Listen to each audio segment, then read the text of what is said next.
is a completely different synthesizer, and I press one key and it does this stuff. I don't really know how to play this thing. I just twiddle knobs and then.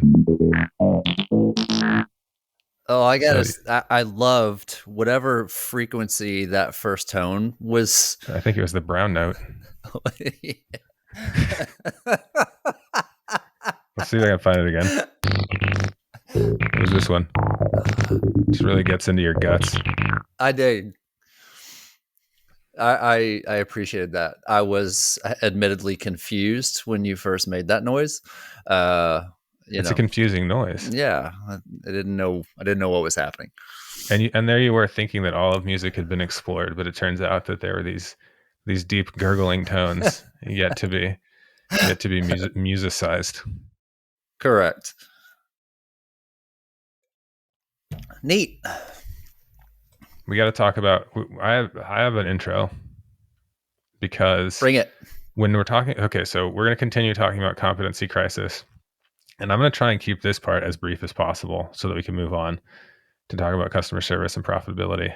However, I want to say that any kids today argument that I hear or anything that ever like approaches kids today, I always feel like this is not a particularly well formed and easy to defend position if you get into like actually any amount of rigor to it. Because to say that kids today, I don't know, don't know how to aren't respectful, or kids today don't know their reading, writing, and arithmetic. Like, you have to measure kids today against kids another day, or else it's irrelevant. So saying kids today don't know this thing is by itself not a good measure. The next thing is you then have to say, are you really talking about kids today? Or are you just talking about people who are 20 years old? Because people who are 20 years old have some traits to them across all of time that are unique to 20-year-olds, whether that's in the year 2020 or the year 1920. And it may be that the stuff that you have a bone to pick, not you specifically, Terry, but the person has a bone to pick with kids today, may actually just not get along with 20-year-olds. So this is we'll just detour right out of the gate. I like it.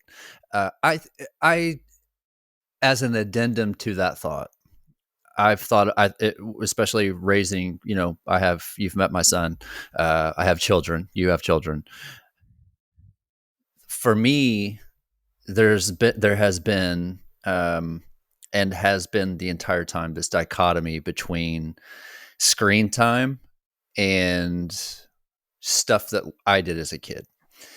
And I agree with the yellers and the screamers about a child left unattended with a device. Sure, yeah. Generally. But I also know that the traits that we selected for in my generation and generations prior made really good farmers and really good factory workers. And we want people who can program robots and write software. It's a different effing deal today. And I don't have the right position, but I know it's not all screens are bad and your kid should be out running through the creek and that sort of thing. Maybe. But also I know there are different requirements for today in terms of the skills that you want. Now there's some givens, respect, empathy, human traits that we want to select for. But in terms of, compatible skills with where everything's headed, I think that's a nice addendum to your kids today argument, or position or statement. I don't have the position for it. I don't have the answer for it, but it's been for me, in raising children, those were parallel thoughts. Yeah. So I was pondering whether, a crisis in competency, particularly, in industry, I was kind of thinking about, is that actually a kids today argument at all? No, and I want to start with this. I'm sorry to jump in. It's definitively not. And I think when I put, when this topic was on the docket, the sort of low consciousness or low brow position to take was these kids today are terrible. They suck. It's not the kids today. And in fact, this is how I see it. It's further up the chain. All of my issues and everything we talk about, I think are leadership issues. And I know this is my personal anecdote. Again, it's not a blanket generalization, but it's my personal anecdote. Growing up the way I grew up, I thought by default, if you were an executive of a Fortune X hundred company, you had your shit together. You were a brilliant gunslinger. Like Yeah, you were the cream of the cream. I am here to because you must be. because you have to be in a How else would you position that get like there? exactly. Yeah. I am here to say definitively that is not the case. So you're actually I would say you're overcorrecting because you are coming back from a place of disappointment based on Yeah, expectations. it's one of the top 5 disillusionments. Yeah. Artists and musicians the past 3 years, number 1. Uh, and the fact that people who lead Fortune X hundred companies don't have the skills commensurate with where they are position wise is number 2. All 3. right. So I had a there was somebody there was a neighbor, and they were like they were past retirement age. They were into their second career, and they were an executive, position of some authority and everything. And they had their wife hired me and my brother to water their plants while they were away from time to time, and that made it very clear that the transaction of trying to water plants for this family's house was like there was segmented expertise, meaning the expertise around the stuff that was the day job was definitely not generalizable to how do you manage the household. Which on one hand, it's like, well, okay, he was working all day and his wife was staying home, so it was not his domain to manage the household, including plant watering or anything else. But on the other hand, this stuff struck me as common sensey type things that seemed, not necessarily apparent. And so that was like a very early lesson. Not so not it was I was old enough that it came off to me. I didn't have the words for it at the time, but it came off to me as specialization more than incompetence. But it was definitely like there were some shocking moments where I'm like, why am I, a child, able to grasp so and so thing about how to manage this house when the guy who I'm literally looking up to as this is somebody who you should aspire to be in your life is just what appeared to me to be utterly clueless about. So this is tomorrow's topic. And I don't want to get too far into it today, but are you familiar with Nassim Taleb? I am.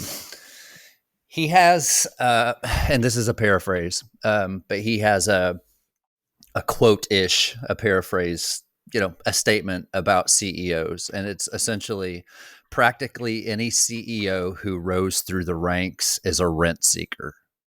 Right. That makes perfect sense. I'll just leave that where it's at. There's and this is a little teaser for tomorrow.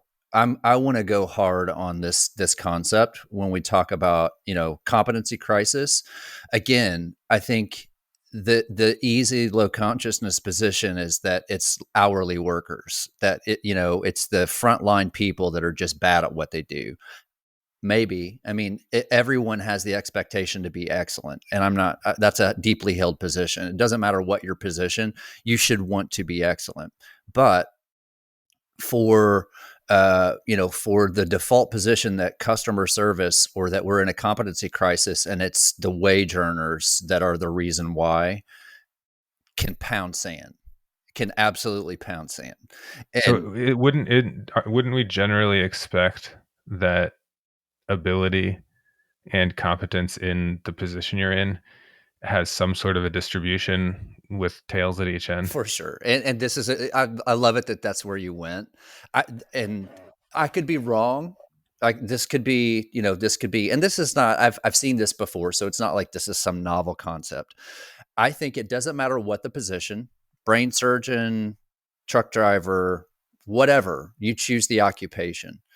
They follow a normal distribution. There are some terrible ones, there's some really excellent ones, and a whole bunch of mediocrity. And whether it's CEO, whether it's podcasts, whether it's athlete, I think there are excellence and, non-excellence at the tails, and a whole bunch of mediocrity. Well, okay, so I'm gonna pick this apart for internal consistency. Normal distribution means there's a bell curve, right? I Correct. get that right? Yes. I'm digging deep here from a mathiness. So that means that the dead center, the bell curve is centered on the dead center, which would be average. This is the middle. The middle is average. And average is not mediocre by definition, right? Mediocre by definition is not very good. Mediocre is, I use it, mediocre and average interchangeably, because you can get anyone to be average, I feel like, outside of the tails. I feel like that middle distribution, Yeah. those middle bands, The fat middle. like they're interchangeable. They're varying degrees of interchangeable. Okay, yeah, I completely agree with that. And that's what I mean. That's mediocre to me. See, I feel like mediocrity is loaded with a lot of negative connotation, whereas I'm just fatalist about the middle, right? That's just average is by definition average. So you should at all times, your expectation, if there is a thing that is normally distributed and there is an average, the expectation should be average. Like that, there's always going to be, that's always what you're going to come across the most. Here's a unique thought, though. Here's an interesting thought I would like to lob over the wall for you to consider. Is this in service of trying to get me to stop allowing mediocrity? Well, I don't want you to be fatalist about it, because I think there are. Um, I think this is what I hope to elicit in the little sphere of gas that we're blowing out into the universe. Right. Is it doesn't have to be that way. And it's for me, it's a failure of leadership, while we bang on the frontline workers who are clearly not equipped. And the example I like to use, and we're really, there's so much to say on this topic for me. We're really all over the place. But the example that I like to use, delivery pizza is, it's pseudo food. It's not real food, right? But I love the Dominoes Pizza story. And their CEO, I think the guy's name is Patrick Doyle. I don't know. But I love this story. That is a man, even through Taleb's prism, that is a man who is innovative and really, really good at what he does. I love that story. How many CEOs of American corporations have that talent? What's his story? Oh, yeah. I kind of skipped over that part, didn't I?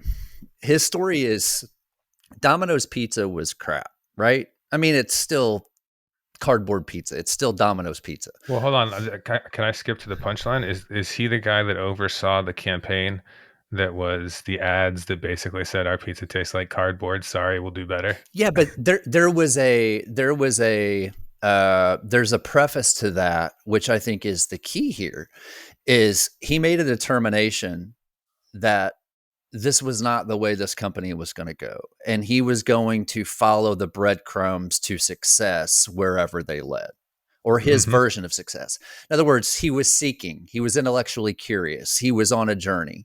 And he did a bunch of focus groups where people were, the participants in the focus group were very clear about the quality or lack of quality of the food. And, pizzas would show up, clearly had been flipped over, and there, the timing was awful. So he not only did he overhaul, the quality of the pizza, as well as you can overhaul the quality of delivery pizza, he overhauled the system and they're all in on advanced analytics, and they're all in on tech. And that's the thing. He was problem solving, but there was a curiosity, an intellectual curiosity, a desire to be excellent. And that, he fought all the executives in his company. He fought the board. Everybody questioned what he was doing. It was, he had a vision for how he wanted that to go, and he executed it. And there are probably multiple technological case studies in their transformation that would be interesting in and of themselves. But I think the most important is you had a CEO that said, we're not going to keep doing it this way. I don't care about, dividends and quarterly payouts, and like, let's overhaul the business right. How many CEOs in this country do that successfully? And I think when we're evaluating the normal distribution of who's good at what they do in the vein of competency crisis, you have to evaluate executives the same way you evaluate hourly workers. And I think not only Chick-fil-A, not only Domino's Pizza, but Chick-fil-A, fast food place. I don't eat a lot of fast food, but if I do, I choose that just because I know the system works. They're proof that it can be done. They're proof that with correct leadership and a commitment to problem solving and technology and hiring the right people, and that's a big thing. The old cliche, A's hire A's. A lot of bad people hire a lot of bad people. I've seen that firsthand too. And I think there are examples of how to do customer service right, where with leadership and with, really good people at the top, it filters down to the frontline workers. No one would say that Chick-fil-A is great, but their frontline workers suck. Nobody's going to say that. We all have our Chick-fil-A stories. And I think the same thing with Domino's Pizza. And that to me is the far right tail of people, executives, leaders who are really good at what they do. There's a whole bunch of examples of the bad. And then there's a whole bunch of examples of mediocrity as well. Well, I think you can spot where you are on the curve of mediocrity to excellence, and I think you can move. Almost all people can change where they are. So if you can spot where the people that are good are, you can also spot what are the people that are good doing. You can, a lot of this, it's hard to objectively say, X, Y, or Z is quality or excellence and ABC is not, but take your own definition of that for any individual person and pick the things that are important to you and that would equate to excellence. If what's important to you is paid time off, or if what's important to you is, a family friendly work environment, or if what's important to you is a friendly work environment, or if what's important to you is a fat bonus at Christmas time, like take the stuff that you think is important and find the companies, organizations, individuals that are excelling in those things that are important to you, then work backwards. What are they doing? How do I compare myself to them? What am I not doing that they are doing? Do those things, and you will end up in the place where they are. Well, but So yeah, that what you just said is how I live my life personally. Like, yeah, it's self-awareness, it's introspection. Like, right. is there, and this is a big thing for me in corporate America too. I feel like in my personal life, if there's alignment between what I want to be internally, who I think I am internally, and how I behave, if there's alignment there, I am content. Right. If there's a misalignment and behaviors are misaligned with who I want to be and what I value and what I want to be, there's dissonance. And I'm always evaluating that. Like, I'm always evaluating, am I who I want to be? And not to judge, but just like, why am I doing what am I doing?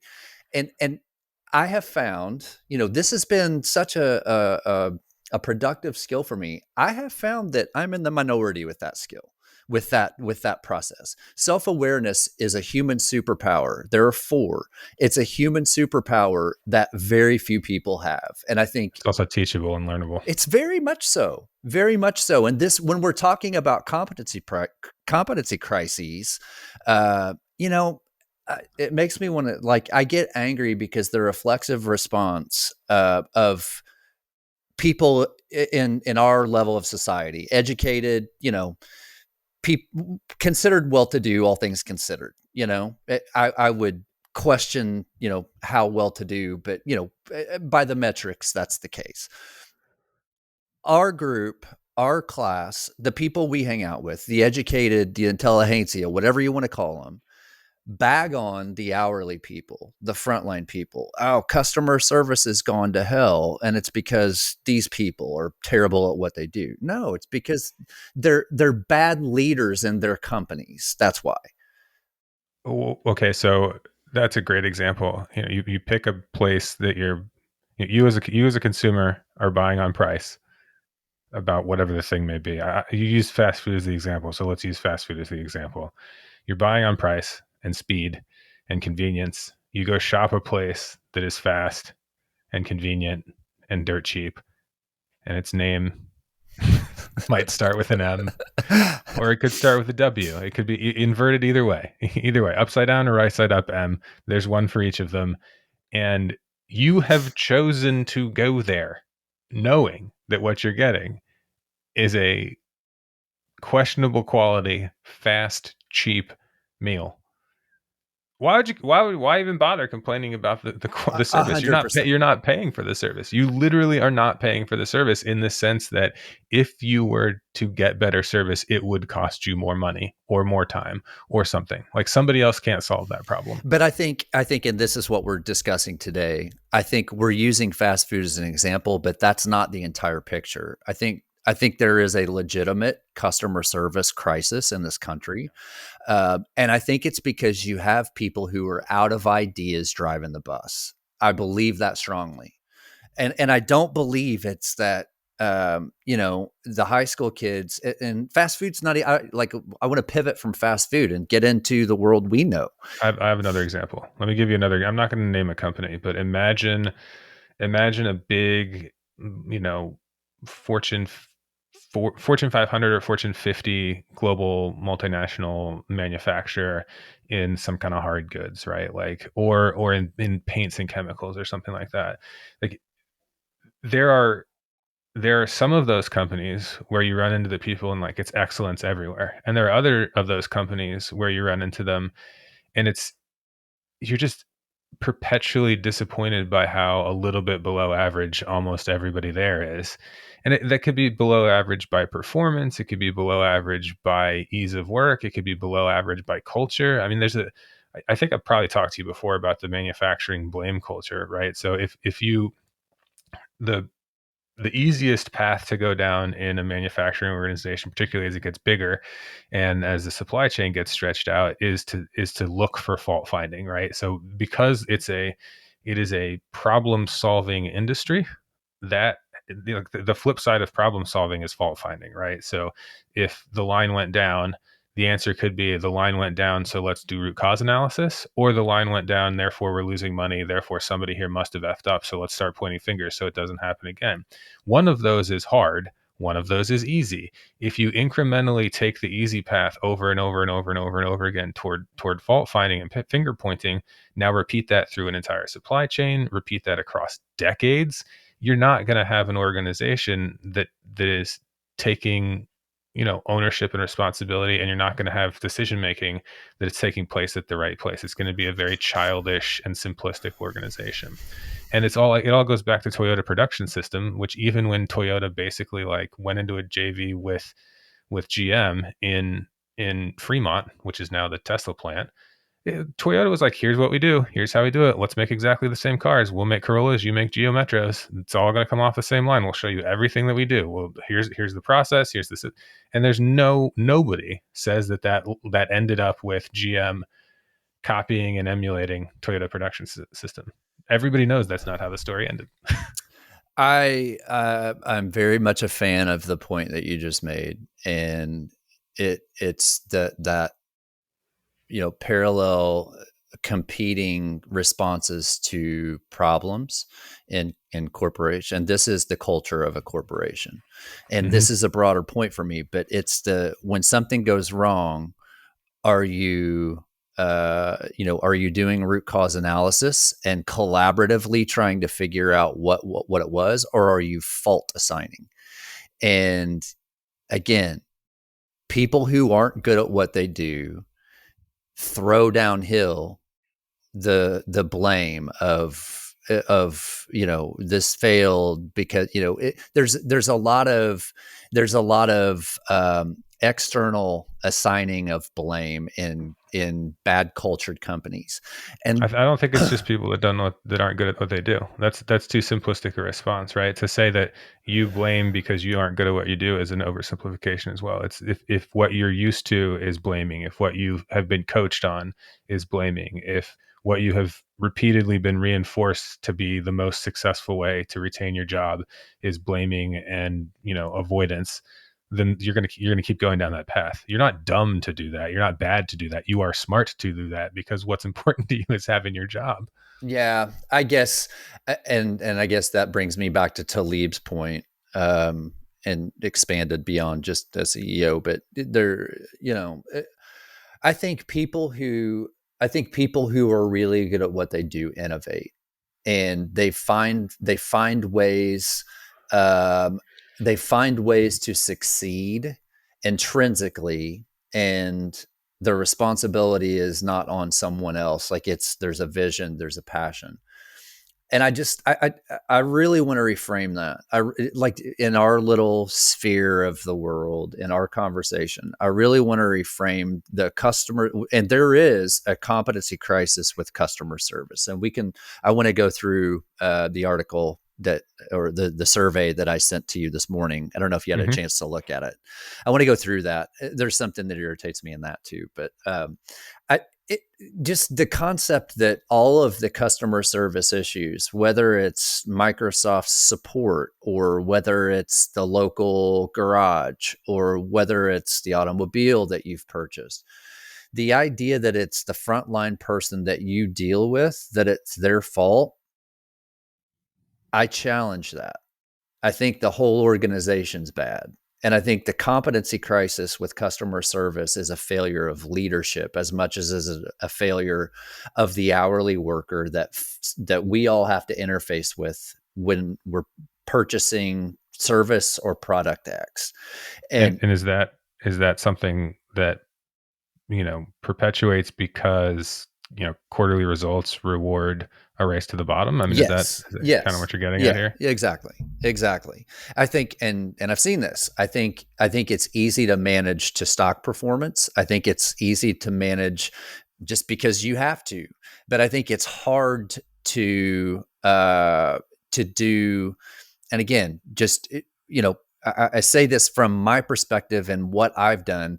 It's hard to be disciplined, and I think that's really the key word that I'm looking for. People aren't disciplined in their personal lives, and it's really hard to be disciplined as an organization and committed to the ideals, even when it's challenging. The ideals, that dissonance between who you say you are, who you want to be, and how you behave. It's hard to have that discipline as an entity, as a corporate entity. And I think having folks committed to that, like, are we aligned in our behaviors with our core, what we say we want to be? And for me, the big tell there is digital.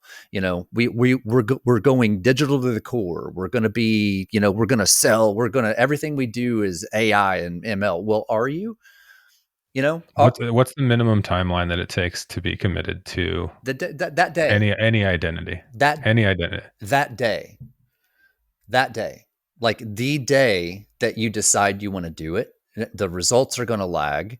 But that day, you don't say, a company doesn't say, digital transformation's the hot thing in corporate America, right? Has been for a Yeah. long time. But most businesses still run on Excel. Most businesses still have 1980s data infrastructure. There's either you're digital or you're not, and you're either making decisions based on the math or you're not. And that's a dissonance culture wise that I've seen firsthand. And it's I don't know. I mean, I th- what's the staying power though? Okay, so here's an example. Industrial products company. This is a real example. Industrial products company, 2008 recession. Um, things. Sorry, yeah. So the company had been very very heavily going towards digital, um, in all the ways that you would like. You would consider this a valid digital initiative to all outside indications. Like they were doing everything right per what you just described. Uh, However, hit a big recession, major downturn, sales take a dump, CEO gets replaced. This is a publicly traded company. CEO gets replaced. New CEO comes in and says, "Well, we're just going to hunker down." This was a quote from the company, not a public quote, but there was it's time for us to hunker down and sell product. So we can't be focused on all this digital stuff because it's time for us to hunker down and sell product. Layoffs, consolidation, the whole nine yards. And now it's like it's managing through a downturn, and that CEO managed through a downturn by hunkering down. Less than 18 months later, new CEO. New CEO has another plan. Less than 18 months later, new CEO. New CEO has a third plan. Like I guess the question I'm having here is, I don't care what the principle is, whether it's we're going to have amazing customer service or we're going to provide an incredible experience to everybody who comes through here, which I would argue is what at least Chick-fil-A tries to put forward publicly. It could be that, or it could be we're going to just seek excellence, or we are going to seek true digital transformation for our company, and we're committed to this taking time. I think any of those objectives is subject to, well, it was going great, and then a recession hit. We got a new CEO. We hunkered down and decided to sell product, and now we've upended that entire thing. And I actually, I mean, so I guess I'm saying, how do you weather the storm with doing all the right stuff that you're describing, when there are obvious short term pitfalls and hurdles to having to spend money on stuff that it's just not showing the result. So the not showing the result part is, we talked about that a little bit last week, and that's where I think it behooves, if you're embarking on digital transformation, and that makes me sweat, that phrase. But if you're embarking on digital transformation, how well do you understand what it is that you're doing and what's required to do that? And I think that's first off. Are you selling tools? Are you selling solutions? Are you leveraging tools and solutions internally? Like, what is the concept of digital transformation Right. for a company, and being really good at that. So I think what the problem is that there's peripheral awareness of what can be done, the art of the possible. A lot of Hmm. companies are real good with PowerPoint and understand conceptually what can be done with machine learning, with digital tools, with all this stuff that we talk about. Right. What does it look like to live disciplined that way? What does it look like if the ethos of the company is discipline with digital? What does that look like? And how do you apply? How do you make decisions? You should be making it. You're on a digital transformation as an executive body in a company, small or large. You're on a path to digital transformation when the decisions that you make are uncomfortable, because you're making decisions based on math that are different than the way the company has operated in the past. And you measure that incrementally. How much better were we with that decision making Hmm. paradigm than when we did it before? And if you don't have the tools in place to measure those things, then you're not on the path to digital transformation. Like, this has been the frustrating thing for me for a lot of years now, many years now. It's been the same story. It's been the same story for a lot of years. Is there are tools, there's the art of the possible, which all the CSPs and some companies have done a nice job of providing. And there are some really innovative companies who have sort of taken this in and lived it. They've lived it and they've reaped the profitability. There's a list of companies, that small list, that do really well competing digitally, transforming their business digitally. But what does that look like from a discipline standpoint? What is a company? How do you move from the PowerPoint, the art of the possible, to what does it look like day to day? And that starts at the top. Like, as an executive, are you making uncomfortable decisions because the math tells you to, that are different than the way you would have done it otherwise? And are you measuring what the incremental progress is? How much better? And that's what digital transformation is incrementally better today than you were yesterday, because you're using data, you're using math. And all those little increments, if they're spread, applied judiciously across the enterprise, that's when you start to see hundreds of millions of dollars in improvement and profitability, because you're doing this across the board. And it's not a tool, it's not a software, it's a discipline. I'm a contrarian, and I've spent over a decade surrounded by let's call it digital transformation zealotry. These are people that are drinking the Kool-Aid, that feel like they were the first one, the first one there, and they were shouting into the void early on. And so the longer I've spent hearing the subtlety and nuance of all the zealous arguments, and the more time I've spent hearing objections and understanding what the resistance or pushback is, the more I am contrarian about digital transformation zealotry. So the way I've landed now, and this might change in the future, but where I've landed now is I don't care if a company is digitally transforming or not. It doesn't matter to me. What I care about is, are you successful as a company based on the metrics that you've set for yourself, and based on the objectives you set for yourself, and based on what it is you're trying to accomplish. So if you want to, and it's very difficult to separate profitability from this, right? So, like, if you can run a profitable business, whether you're 5 people, 500 people, or 50,000 people, running a profitable business is a very good proxy, right up until you get to sort of like worker exploitation and extractive industries, right? But those things aside, being able to run a consistently profitable business for most of the businesses that I would interact with is a pretty okay metric. So And I'm gonna throw a counterpoint to that. all right, Yeah, profitability is key. Okay, and at the end of the day, corporations are in business to be profitable. Okay, that's I mean, it's still same goes if you're a mom and pop. Okay, If you're a farm stand, like if you're doing it right, you're doing it right. But okay, this is where I say there's a dissonance that I don't appreciate. Average people in their personal lives are being sort of forcefully nudged to consume less, use less, do less, change consumption habits with respect to energy and things, things around that. And I think, as a matter of policy, we'll talk about this later in the week, but as a matter of policy, we've seen sort of an oscillating path the past couple of years towards sort of forcing some of those behaviors.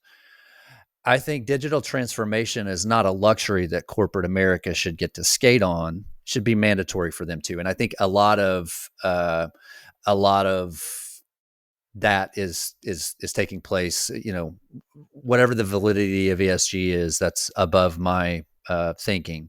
But I think corporations should be transforming digitally so they use less stuff, and they should want to do that because it makes it more profitable. It's not just doing it to do it, but if you use, like we talked about yesterday, if you use less energy, if you use less raw materials, fewer raw materials, if you can automate in efficiencies and make your workers' life better by making things work better, then your company's better. And well, it's 2023. If you are running a large company, or you're part of a large company, and you're focused on continuous improvement at that company, which is, in my opinion, the path to long-term profitability. Very, very fundamentals. Like, get the fundamentals right consistently over time.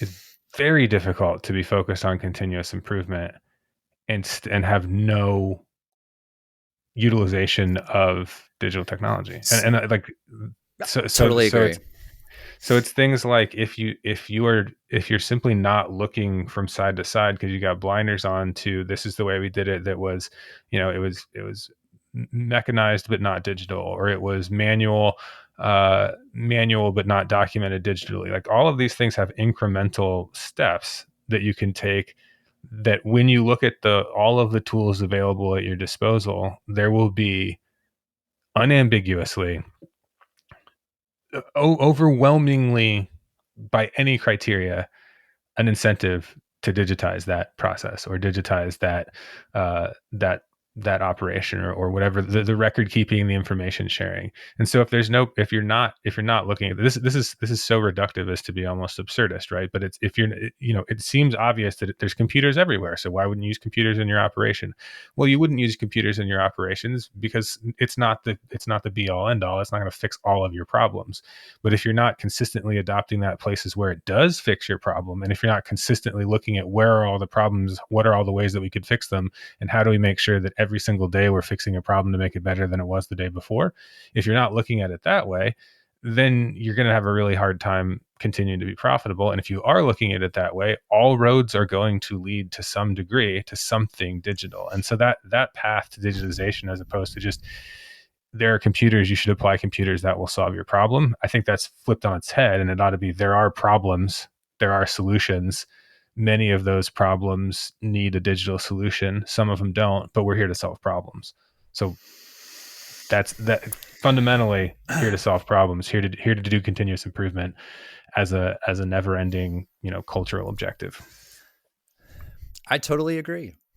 I totally I'm agree. not I'm not going to fly to your house to do this taping each day. I don't see the non-digital solution as viable in this case. Yeah, and I've seen it firsthand. Though, is there's again that alignment between what we say we are internally. I don't want that in my personal life. Like, I live content the very vast majority of the time, because there's there's no misalignment between who I think I am and how I act, how I behave. I've seen it so many times in corporate America, though, where the messaging is one thing, but it's business as usual. Like, we're still going to run the business the way we did in the 90s, the 80s, but we're digitally transforming. And it's like, it's, do you know how, do you have any idea how much cash has just been lit on fire in that paradigm? Seriously. I mean, I just light it on fire. Just burn it. at the risk of being selfish and a little bit self-absorbed and greedy here, I would like to know how much of that cash was set on fire, and I would like to stand between the people throwing the cash into the fire and the Yes. fire to the best of my ability. But then I'm left with, am I sure I want those people throwing money at me, or would I rather just be happy? So that's where we come back to. This is the full circle on this, and I've got something that I want to read from that article.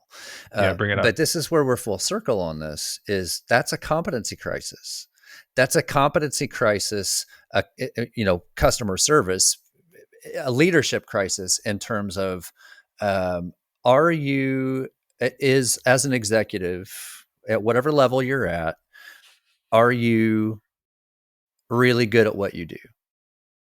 And if you are really good at what you do, you and all those that you influence are making decisions based on math that you wouldn't have made yesterday. And if you're not today in 2023 with the abundance of tools at your disposal, you're not very good at what you do. Savage. It's just I'm sick of seeing, and I'm just, to be blunt and to get it out, I'm sick of seeing This is a terrible customer service climate being directed only at hourly workers. Sure. I'm sick of seeing it because I've seen behind the curtain, and there are a lot of people that can share the blame of why customer service is crap. And it's very easy to throw stones at, a high school kid or, someone finding their way in life at $12, $13 an hour. It's easy to throw stones at them. Or the salesperson that's in your, making $60,000 a year or $70,000 a year. That's the person that you see in your plant. I promise you the failures are further up the chain, always, by and large, in every situation, always. And we don't have those conversations in this country, and it bothers me. Like the wrench turners are the ones that bear the brunt of the fault in all this. It's further up the chain. I think everyone takes a certain degree of crap. Go to the article. What do you have to share here? So I want to read this. So first off, I'm, I try to be authentic. I didn't know that this existed. I didn't know there was a thing called the American Customer Satisfaction Index. It's full disclosure, first of all. But I'm real glad I found it, because this has been a treasure trove for me in understanding sort of what's out in the ether about, well, the customer service today is bad. It is bad. And there's an objective measure of that. Basically, from 2018 through 2022, every single quarter, there was a decline in customer satisfaction in this country. That started to uptick a little bit last year, but it's still well below, pre-18 levels. But this is what I want to read, because to me, this is a competency crisis, or it's intentional, and that's even worse. So here we go. This is basically an article talking about, or a journal entry, or whatever you want to call it, a post of some sort about declining customer satisfaction in America, but that it's started to tick back up. And it says basically that. Then it says, these have not been ordinary economic times. COVID-19 and Russia's invasion of Ukraine caused inflation and supply chain problems, including lack of both products and services available for many customers. Long waiting lines and poor service have been common. Consumer demand was no longer dependent on customers' expected or realized satisfaction, which dropped to levels not seen in about 20 years. Okay, so I read that paragraph, and the point is made that this has all happened because of COVID and Ukraine. Okay? That is the point that I'm hearing from that as well. The next sentence... The next sentence. This blew me away when I read this at 5:00 this morning, and I had to read it like 3 times. The next sentence. It is important to remember, however, that the decline in customer satisfaction actually began even before the shocks of the pandemic and the war in the Ukraine. Then why the previous paragraph? Obviously, you've never prepared an economic press release before. The sentence after that, over a period of about 4 years, from late 2018, 2 years before the pandemic, 3 years before the invasion of Ukraine.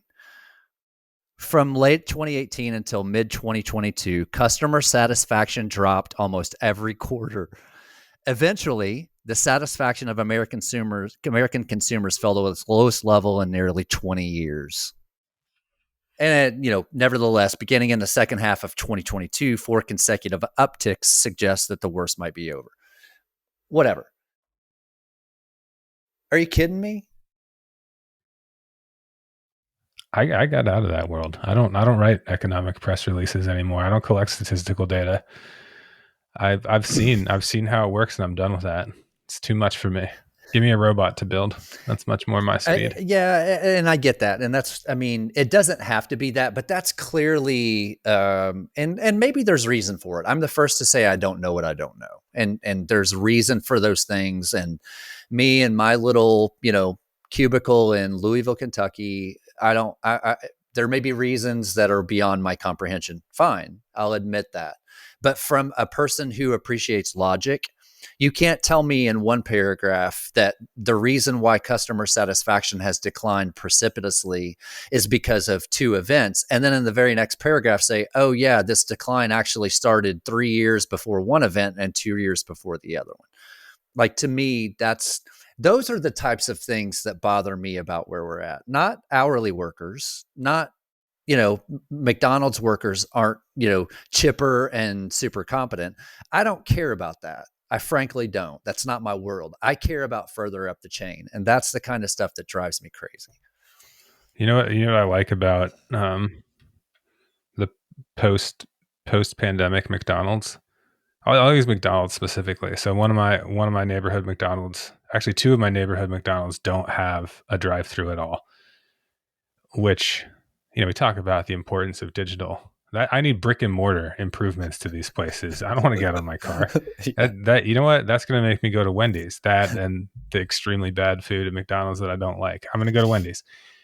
However, post-pandemic McDonald's, one of my two neighborhood McDonald's, the one that's in the nicer part of town, is now fully digital ordering from the app or from a kiosk in the store. And there is now, I don't think they've changed the number of people they're staffing. There is, you order the food on a screen, which I've seen verifies it. your order as you look at it. And then the people that are there are doing exception handling as opposed to trying to understand what it was that you ordered.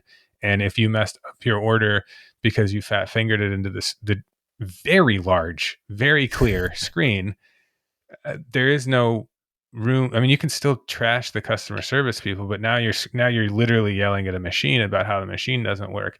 And you also have a human being there who will help you resolve the problem that you now have with the machine. Hopefully. So as it turned out, I'm specifically talking about this individual McDonald's, right? Like, I can't say that this generalizes to all the other ones, but in this particular case, the issue never had anything to do with the people not being good or the tech not being good or anything else. It was, the culture was, you walk up to the counter and you order, right? And when that was no longer possible because we didn't want to sneeze on each other, that forced the hand of making an objectively better experience, which is put your own order in and have a person help you get what you need. And to your example of Chick-fil-A has long had basically like a floater helper person, not just an order taker, right? So that model of where do you put people in a system as opposed to where do you put a machine in a system, it needed a little bit of a kick in the pants and some social distancing to get over the hump of, inertia, people's expectations as customers, employee expectations, corporate expectations for, what you have to actually buy for a store, and then franchise owner expectations of what their you know how much disruption they're going to allow to the footprint of the store and the layout of the store. All these things had to change, and I think the kick in the pants from social distancing, I greatly prefer the McDonald's experience with a new blend of tech and people, where the people have just been shuffled to a job that people are better at and away from a job that people are inherently not skilled at or good at. And is like, we hear about this in robotics all the time, right? It's put the robots on the jobs that robots are good at and the people on the jobs that people are Sure. good at. And that mentality across all process and operations thinking throughout every single piece of all things in the economy and society, I think is, you talk about crisis and I'm like, I don't know, like, I feel like there's these stepwise changes that take place when people's hands are forced, and those types of, sudden process improvement thinking, I would love it to be continuous, but when it's not, I do feel like we get these massive incremental gains from a sudden burst of, process and systems thinking. I agree. I agree. I think it's problem solving, as you Right. mentioned earlier. At the end of the day, but I think it's again, do your actions match your internal messaging and who you say you are as a company? Are you living that on a day to day basis, and are you improving? And I think there's a big. I think that's. I think you don't need a pandemic to stumble on that. The McDonald's anecdote that you just described. I think if you're good at what you do and I keep saying that. But I think if you're good at what you do, you're looking for those opportunities. You're looking for those. And now maybe there are policy considerations. I don't know. There are things that I don't know, but I know innovative companies are doing those kinds of things. Did anyone make Patrick Doyle do what he did with Domino's Pizza? I mean, I'm going to let you wrap it up, but I would still, my last contrarian point of the day is I think that, moving along the curve from mediocrity and averageness to excellence, I think that's doable for almost all individuals, organizations, companies, maybe even government agencies, or, labs or academic institutions or something like that. But for most entities, moving along the curve towards excellence, I think is pretty achievable. I think So shuffling that whole curve further towards excellence and making it so everybody's better off, not just you as the entity, and that's a lot harder. So you bring up an interesting point, and I don't have the answer on this. I constantly am looking for perspective on this. Is what is the individual's role in and responsibility, the individual, you, me, in demanding excellence of himself or herself? And It's very philosophical. well, but that's part of it. Like, and again, I use my personal life, just all of my, like everything that I do, and I fall way short. But I want to be excellent at everything I do, not from an ego, not through the perspective of an ego, but I just want to be good at what I do. I want to be a good father. I want to be disciplined physically, emotionally. Um, all the things that I think, I want that. I walk towards that. I don't just conceptually want it. I'm disciplined with it too. Like, I want to be excellent. I work very hard at that. I strive for that. I don't think people, I know people, and I don't know how pervasive, and I don't know like how it stratifies, but I think there's an excellence crisis too. And I think it's closely coupled with the competency crisis that we have. And again, not just with the frontline people, all the way to the top. I'm going to give you this one. You're going to, are you ceding me this point? No, I'm just like, no, I think there's a chill problem. Nobody's chill.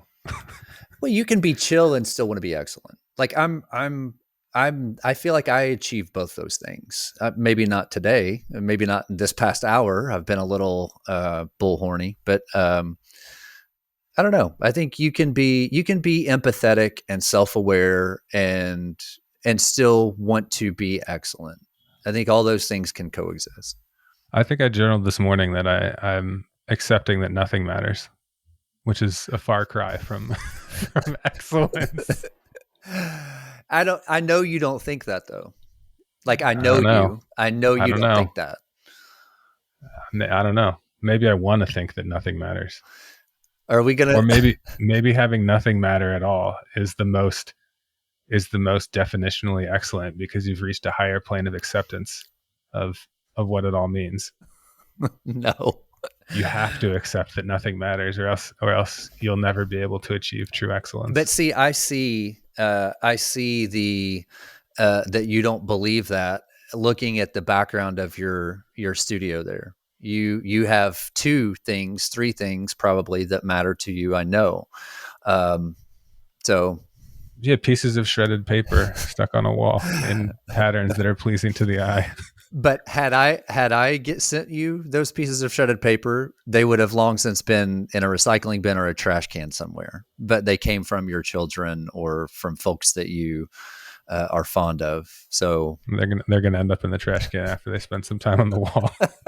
There's a never-ending supply.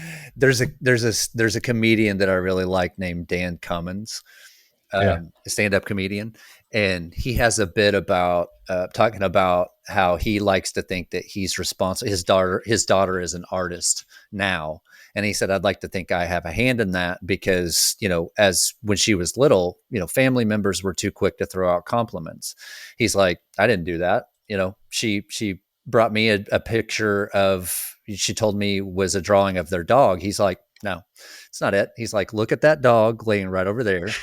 Then look at me, look at that dog, and then tell me again that you've drawn that dog. He's like, I wasn't throwing out free compliments. So anyway, funny bit about that. Go compliment your kids. Don't be Dan Cummins. Yeah, I try to compliment my children. See you next time. Have a good day, sir.